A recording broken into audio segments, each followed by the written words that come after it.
into the final game of the round. St. George 16, Dogs 18. I said it to you last week. I said it to you the week before. They'll play shit. They'll rock up to Anzac Day. They'll put in a great performance where we walk away and go, they should have won that match. And then they'll show up the next week and lose to whoever they're playing. And they showed up against the Bulldogs side that's down on troops. When I tipped the Dogs and you tipped the Dragons, I just went, you say this every year to me, personally. You say it every year, what you just said, and I just went, this bloke's got no hope. This bloke's got you got to make it a bit fun, because if you look at our records going into the Friday, I had every single tip right, so I don't want to pull away too far, but talk to me about this game. Obviously, Avarillo was absolutely unreal. 2 massive tries, 2 absolute crazy line breaks. He's breaking tackles. He's putting people through gaps. He's scoring tries.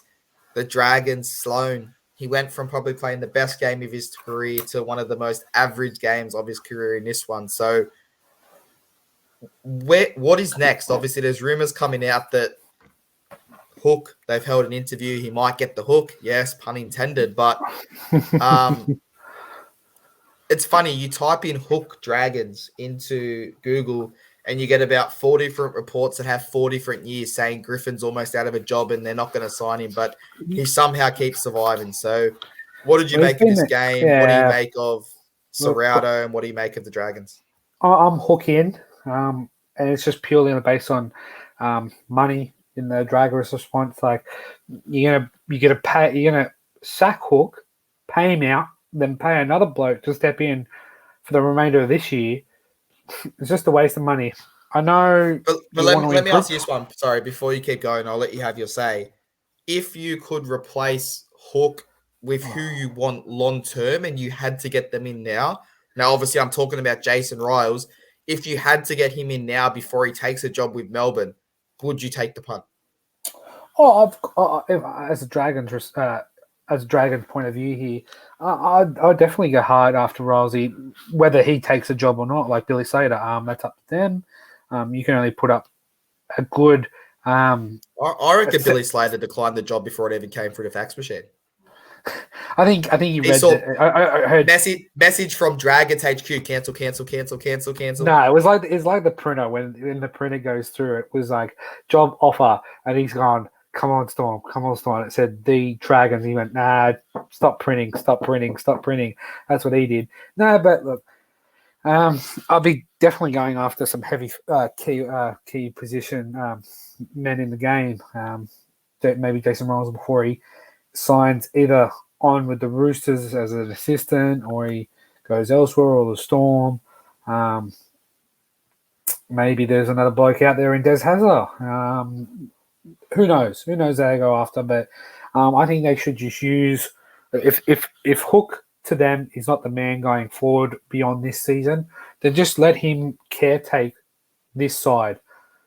They get up, they get down for a couple games, but you can improve on that. You can improve on that in the off season. You don't need a caretaker to come in and hold down the fort and try and turn this team around. Like let see out the season, see out his contract, and from a money point of view, because I know they're a bit tight on cash in that regard. Like just let him see it out.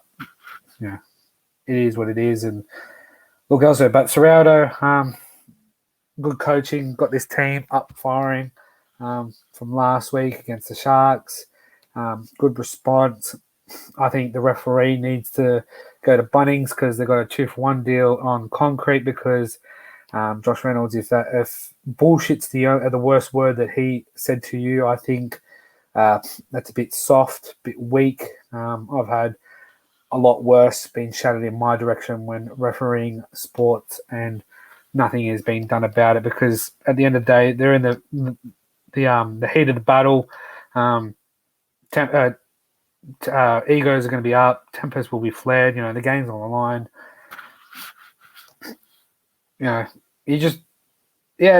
come at him, but the way the referee responded in, don't speak to me like that. You're not speaking to me for the rest of the game. And his response back to it, I think, was just piss poor. So I think he needs to learn how to control the game and use his wrestle a little bit more. Because,